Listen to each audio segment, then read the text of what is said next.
రెండో దినవృత్తాంతములు 2 Chronicles 7 చాలా విషయాలు జరుగుతూ ఉన్నాయి. అవి మీకు తెలియపరిచి దేవుని వాక్యాన్ని ద్వారా అదొకటే మనకు ఆధారం కాబట్టి రెండో దినవృత్తాంతములు 7:12 అప్పుడు యెహోవా రాత్రియందు సొలొమోనుకు ప్రత్యక్షమై ఈలాగు సెలవిచ్చెను. యేసు ప్రభు దేవుడు మనల్ని దర్శించబోతున్నాడు. దర్శించి ఏం చెప్తున్నాడు? నేను నీ విన్నపమును అంగీకరించి, నేను మీకు విన్నపాలు మీ హృదయంలో ఏవేవైతే ఉన్నాయో అవన్నీ అంగీకరించినాను. ఈ స్థలమును నాకు బలులు అర్పించు మందిరముగా కోరుకొంటిని. Okay, next. వాన కురియకుండా నేను ఆకాశమును మూసివేసినప్పుడు గాని దేశమును నాశనము చేయుటకు మిడతలకు సెలవిచ్చినప్పుడే గాని దేశమును నాశనము చేసే ఒక శక్తి కూడా, దేశాలను నాశనం చేసే శక్తి దేవునికి ఉంది. నా జనముల మీద ఆ దేశమును నాశనం ఎందుకు అవుతుంది అని అంటే ఇక్కడ చెప్తున్నాం. ఇప్పుడు చాలా ఈ సంవత్సరము నేను 2 సంవత్సరాల నుంచి చెప్తున్నా, మనం కోవిడ్ వచ్చినప్పటి నుంచి ఏం జరగబోతున్నాయి అని చెప్తున్నా కదా. మనము తెగులు గురించి మాట్లాడుకున్నాం. అయిపోయింది అనుకుర్రు. అయిపోగానే 6 వచ్చేసినాయి. మళ్ళీ ఇప్పుడు కొత్తగా మళ్ళీ వచ్చింది కదా. ఇప్పుడు ఇవి ఎవరికి వర్తిస్తాయి? దేవుడు ఎవరి స్వరం వింటాడు, ఎవరి విన్నపాలు వింటాడు, ఎవరికి కష్టం నష్టం ఎవరికి అవుతుందో ఇక్కడ 14వ వచనం. నా పేరు పెట్టబడిన నా జనుల తమ్ము తాను తగ్గించుకోవాలా కదా. తగ్గించుకుంటారా? తగ్గేదే లేదంటారా? ఈడ దేవుడు ఏమంటున్నాడు? నా ప్రజలు తమ్ము తాను తగ్గించుకొని ప్రార్థన చేసి నన్ను వెదకి తాము చెడు మార్గములను విడిచిన ఎడల ఓకేనా. ఆకాశము నుండి నేను వారి ప్రార్థనను విని, నువ్వు విన్నపాలు పెడతా ఉంటే దానికి కండిషన్ ఏంటంటే తగ్గించుకొని అప్పుడు ఆకాశము నుండి ద్వారాలు తెరిసే దేవుడు, ఎల్షదాయ్ సర్వశక్తి గల దేవుడు నీ ప్రార్థనను ఆకాశము నుండి విని వారి పాపములను క్షమించి వారి దేశమును స్వస్థపరచుదును. అబ్బా, దేశమును స్వస్థపరుస్తాడంట. ఇప్పుడు దేశాలు కొట్టుకుంటున్నాయి ఇష్టం వచ్చినట్టు కదా. ఈడు ఒక బాంబు వేస్తే వాడు 10 బాంబులు వేస్తున్నాడు, వాడు 10 వేస్తే 100 వేస్తున్నాడు. రష్యా యుక్రెయిన్ యుద్ధం స్టార్ట్ అయిందని నేనన్నా, రష్యా యుద్ధమే కాదు ఇంకా కొన్ని చాలా దేశాలు వస్తుంటే మీరు చూడండి అని లైన్ కడుతున్నాయి. ఇప్పుడు ఇజ్రాయెల్ అయిపోయింది, మళ్ళీ ఇంకా వేరే దేశాలు లైన్ కడతా ఉన్నాయి యుద్ధాల కొరకు. ఎందుకు? పాపము పెరిగిపోతుంది, తగ్గేదే లేదు అని పెరిగిపోతుంది. ఎప్పుడైతే తగ్గేది లేదే అని అంటే పాపం పెరిగిపోతుంది. పాపం పెరిగిపోతే ఆకాశము మూసుకపోతుంది. కొన్ని జాగాలలో ఆకాశం తెరుచుకుంటుంది. ఎప్పుడన్నా చూసిర్రా ఇండియాలో డిసెంబర్ నెలలో వర్షం పడేది? నాకైతే ఎప్పుడు గుర్తులేదు. చిన్నప్పటి నుంచి చూస్తున్నా కానీ డిసెంబర్లో చలి మాత్రం ఉంటుంది కానీ వర్షం పడదు. ఈసారి డిసెంబర్లో కూడా వర్షం పడదు. చలి అయితే ఏదో రాత్రిలో ఇట్లా ఐసు పడుతుందా అని చెప్పి ఉన్నది. ఎప్పుడు ఇంత లేదు. చలి ఉన్నదా? లేదు. వరదలు ఎన్ని వచ్చినాయి. ఢిల్లీ మునిగిపోయింది, ముంబై మునిగిపోయింది, చెన్నైలో అయితే ప్లేన్లు మునిగిపోయినాయి ఎయిర్పోర్ట్లో. అది ఎప్పుడు? నవంబర్ డిసెంబర్లో. ఇవన్నీ నేను చెప్పిన ఇదన్నీ ఎందుకు జరుగుతున్నాయంటే పాపాలు. ఎప్పుడైతే పాపాలు పెరిగిపోతాయో దేవుడు ఆకాశము మూసేస్తాడు. దేవుడు తెరిచిండనంటే మునిగిపోతాయి. మూసేస్తే ఎండ ఉండదు, ఈ చలి పెడుతుంటుంది. మన దగ్గర అసలు ఇంత చలి లేదు ఎప్పుడు. ఇట్లాంటివి పాపం పెరుగుతూ ఉంటే మన దేశంలో ఎన్నడూ అంటే ఆ టైంలో బ్రిటిష్ కాలంలో రక్తం అంతా చిందించిర్రు. బ్రిటిష్ కాలంలో ఏమంటారు ఫ్రీడమ్ ఫైటర్స్ వాళ్ళు వీళ్ళు చనిపోయి రక్తం ఇచ్చి అన్నీ చేసిర్రు. నాకు చరిత్ర చదివిన ప్రకారము ఈ 3-4 ఏండ్లలో మన భారతదేశంలో అమాయకుల రక్తము అంతగనము చిందించబడుతుంది. ఎప్పుడైతే అమాయకులు బలైపోతారో ఆ దేశానికి పాపము పెరిగిపోతూ ఉంటుంది. మీరు చూడండి న్యూస్లో, నేను చెప్పాను మన న్యూస్లో అయితే కవర్ చేయవు. నేను ఎందుకంటే ఒక పీఠాధిపతిగా నేను ఉన్నా కాబట్టి నాకు ఆల్ ఓవర్ వరల్డ్ నుంచి న్యూస్ వస్తుంది. ప్రపంచం అంతా ఏమేమి జరుగుతుందో ప్రతిరోజు, అందుకే నేను ఫోన్లు బంద్ చేసి పెడతా. ప్రపంచమంతా మన ఇండియాలో కొన్ని వేల మంది తలకాయలు కట్ చేసేసి పొడిసి చంపేసి పడేసిన వాళ్ళు ఈ 5-6 నెలలలో ఇంకెక్కువ అయిపోయింది. అది మనకెవరికి తెలియదు. మన వాళ్ళు న్యూస్ ఛానల్లో ఏం చేస్తారు, ఉర్కిర్రు ఎక్కడికి, యుక్రెయిన్కి, రష్యాకి. పెట్టు కెమెరా అని పెడుతుంటాడు, వెనక బాంబు పేలుతుంటే ఆడు నిలబడి చెప్తుంటాడు, ఇగో బాంబు పడుతుంది అని దాచుకుంటే చెప్తుంటాడు. మన ఇండియాలో 100,000 మంది చచ్చిపోతున్నారు, తలకాయలు నరికేస్తున్నారు. ఎవరికైనా మీకు తెలుసా? మీరు చూడాలంటే నా దగ్గర రండి, చూపిస్తాను. నేను తలకాయలు కట్ చేసి గేటు ముందు అట్లా తలకాయ ఇట్లా పెడుతురు. మీ తలకాయ కూడా చేస్తా, ఇట్లా మీరు ఏమైనా చేస్తే ఇట్లా చేస్తామని చెప్పి భయంకి పెట్టేస్తున్నారు. కొన్ని రాష్ట్రాలలో ఇంటర్నెట్ బంద్ చేసిండ్రు, కొన్ని రాష్ట్రాలలో టీవీలు బంద్ చేసిర్రు, న్యూస్లు బంద్ చేసిర్రు. రాష్ట్రమే క్లోజ్ చేసేసిర్రు, హైవేలు ఎవరు లోపల పోదు బయటికి రావద్దని. అడవిలలో ఉరికిపోయిన వాళ్ళు ఉన్నారు. ఇవన్నీ మనకు తెలియదు. పాపము పెరిగిపోతూ ఉంది మన దేశంలో కాదు, ప్రపంచం అంతా పాపం పెరిగిపోతుంది. కాబట్టి యుద్ధం. దేవుడు ఓకే పాపం ఎక్కువైపోయింది, వీళ్ళ విన్నపాలు నేను వినలేను, ఎందుకంటే పాపం. ఆ పాపమును ఇప్పుడు చదువు 14 మళ్ళీ చదువు. నా పేరు నేను ఈ దేశాలను ప్రేమించిన నా పేరు పెట్టబడిన జనులు తమ్ము తాను తగ్గించుకొని ఒకరినొకరు ప్రేమించుకొని ఒకరినొకరును ఓదార్చి సహాయం చేస్తూ ఉన్నప్పుడు, నన్ను ప్రభువా నువ్వు కావాలా అని వెతికినప్పుడు, తమ చెడు మార్గములను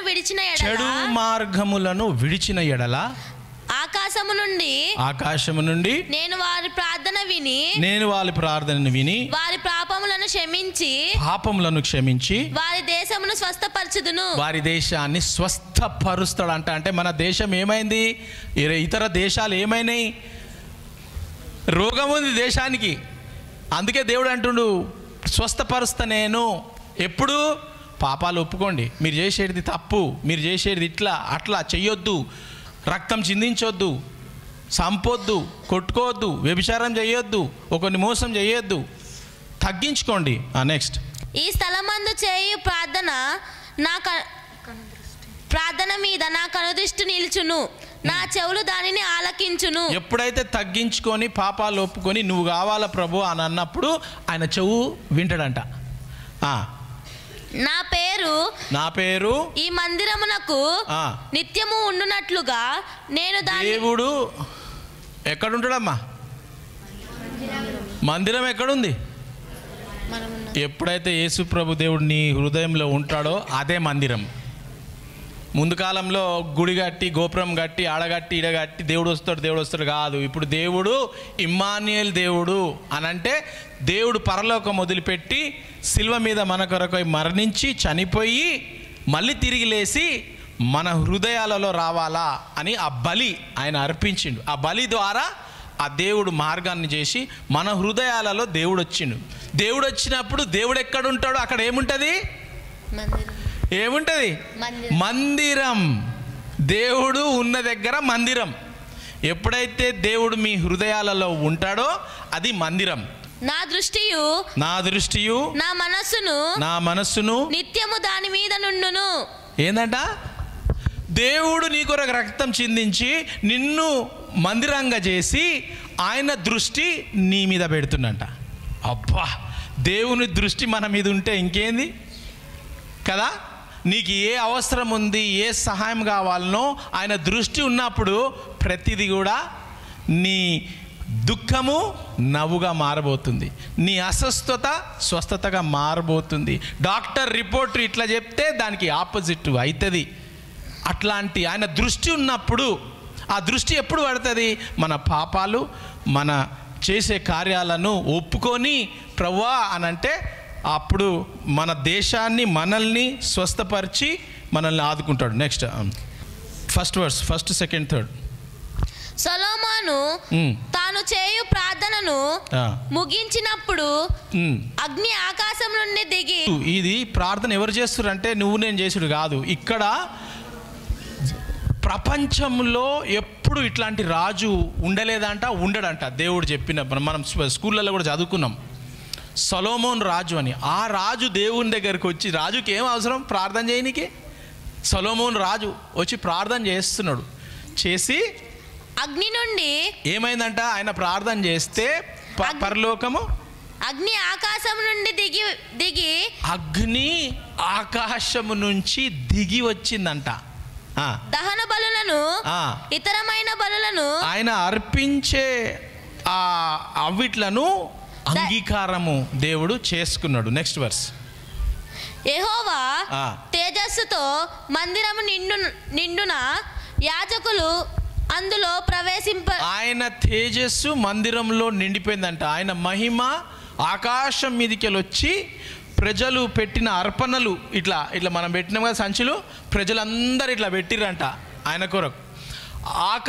పెట్టి ప్రార్థన చేస్తుర్రంట. ఆకాశం నుంచి వచ్చి ఆ అర్పణలను మీరు నాకు మనసుకు అంగీకారంగా ఉన్నారు, మీ అర్పణలను నేను స్వీకరిస్తా అని అగ్ని వచ్చి ఆ అర్పణలను తీసుకున్నాడంట దేవుడు. అగ్నియు యెహోవా తేజస్సును మందిరము మీదికి దిగగా చూచి ఇశ్రాయేలీలందరూ సాష్టాంగ నమస్కారం చేసి యెహోవా దయాళుడు. యెహోవా యేసు ప్రభుకి ఇంకో పేరు యెహోవా దయాళుడు. ఆయన కృప నిరంతరం ఉండునని. ఆయన కృప నిరంతరం. హల్లెలూయా, హల్లెలూయా. ఆయన కృప నీ మీద నిరంతరం ఉండాలి అని అంటే నువ్వు ఎన్నుకోవాలి. దేశము మా ఇల్లు నా మందిరం, నేను మందిరం, దేవుని మందిరం. ఈ మందిరంలో పాపం ఉంటుందా? ఈ మందిరంలో చెడు కార్యాలు ఉంటాయా? నేను ఒప్పుకుంటాను. ఒప్పుకున్నప్పుడు ఆ తేజస్సు, ఆ మహిమ మన మీదకి వస్తుంది. వచ్చినప్పుడు ఆయన మనల్ని దీవించి ఆశీర్వదించి మహిమలోకి నడిపించి, అదేంటి లాస్ట్ ఇప్పుడు చదివింది, ఆయన కృప నిరంతరం ఉండునని చెప్పి, ఆయన కృప నిరంతరము ఉండునని చెప్పి ఆయనను ఆరాధించి స్తుతించిరి. ఆయనను ఆరాధించి స్తుతించిరట. హల్లెలూయా, హల్లెలూయా. హల్లెలూయా అంటే దేవునికి స్తుతి, అత్యున్నతమైన స్తుతి. హల్లెలూయా అంటే చాలామంది హల్లెలూయా హల్లెలూయా మధ్యన అంటుంటారు. ఈ దేవుడు ఈ వాక్యాన్ని దీవించి ఆయన ఆశీర్వదించి ఆయనకు హల్లెలూయా అత్యున్నతమైన స్తుతినిచ్చి మనము ఈ కొత్త సంవత్సరంలో ఆయన ఆత్మను మీ మీద కుమ్మరించబోతున్నాడు. ఆయన కృపను ఎల్లప్పుడూ మీ మీద పెట్టాలని దేవుని కోరిక.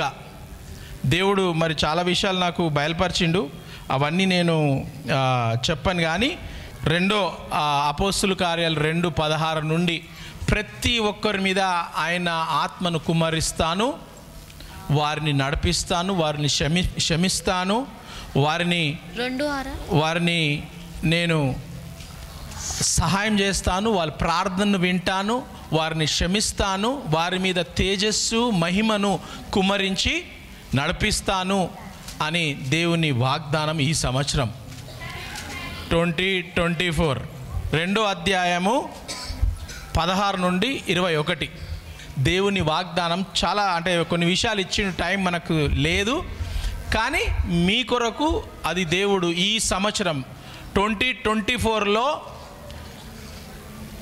నేను చెప్పొద్దు పొద్దుగాల పూట కష్టాలు ఇంకా కొన్ని పెరుగుతూ ఉంటాయి. కానీ భయపడొద్దు. ఎప్పుడైతే యెహోవా యేసు ప్రభు దేవుడు మనతో ఉంటాడో, మనం ఎప్పుడైతే ఆయన నమ్ముకుంటామో ఆ కష్టాల నుండి బయటికి తీసుకురాట. ఆ కష్టాల నుండి మనల్ని తప్పిస్తాడు, రోగం నుండి తప్పిస్తాడు, తెగులు రాకుండా కాపాడతాడు. ఒక్కరికి కూడా తెగులు రావద్దు. అది మనం ప్రార్థన చేస్తాం. ఎంతనా టీవీ చూడడం బంద్ చేయండి, కొంచెం తెగులు వస్తుంది అని అంటే మళ్ళీ వచ్చేస్తుంది. మీ ఊరికే టీవీ చూస్తూ ఉంటే మీరు ఏం చేయాలనో అది మీరు చేయండి. కాపాడుకోండి, భద్రంగా ఉండండి, లోపల ఉండండి, బయట ఎక్కువ చలిలో కూసోకండి. చలి అయింది, ఏదైనా గొంతు నొస్తుందంటే ఎంబడే ఏదో ఒకటి చెయ్యండి. వేడి నీళ్ళు కానీ, డాక్టర్ కానీ, ఎక్కడైనా కానీ వెళ్ళండి, ప్రార్థన చేయండి ఫస్ట్, అది చేసుకోండి. కాబట్టి ఈ సంవత్సరం దేవుడు మిమ్మల్ని కాపాడుతా అంటున్నాడు. మీ పాపాల నుండి మనం ఒప్పుకొని ఆయన దగ్గరికి వెళ్తే ఆయన మందిరం, ఈ మందిరాన్ని దేవుడు ఆశీర్వదించి దీవించి మిమ్మల్ని ఆయన మహిమ మీ మీద పెట్టి మిమ్మల్ని కాపాడి ఆయన ఆత్మ ద్వారా మిమ్మల్ని నడిపించి మీకు రాత్రులలో మధ్యాహ్నం పూట మీరు కూర్చున్నప్పుడు ఆయన మీ కనుల ముందు వచ్చి నీతో మాట్లాడి ఆశీర్వదించి దీవించి కొత్త విషయాలు. ఎప్పుడైతే టీవీ బంద్ చేస్తావో ఆయన టీవీ స్టార్ట్ చేస్తాడు. దేవుడు టీవీ స్టార్ట్ చేస్తే నువ్వు ఇట్లా కూర్చుంటే దేవుడు చూపిస్తుంటాడు, దర్శనాలు చూపిస్తూ ఉంటాడు. ఏం జరగబోతుంది లోకంలో చూపిస్తుంటున్నాడు, ఎక్కడ ఏం జరగబోతుంది, ఎక్కడ ఏమవుతుందని చూపిస్తాడు. కాబట్టి మీ టీవీలు బంద్ చేసి దేవుని కొరకు కూర్చొని ఆరాధించి స్తుతించి ఈ కొత్త సంవత్సరం దేవుడు మిమ్మల్ని దీవించాలని చెప్పి నేను ప్రార్థన చేస్తాను.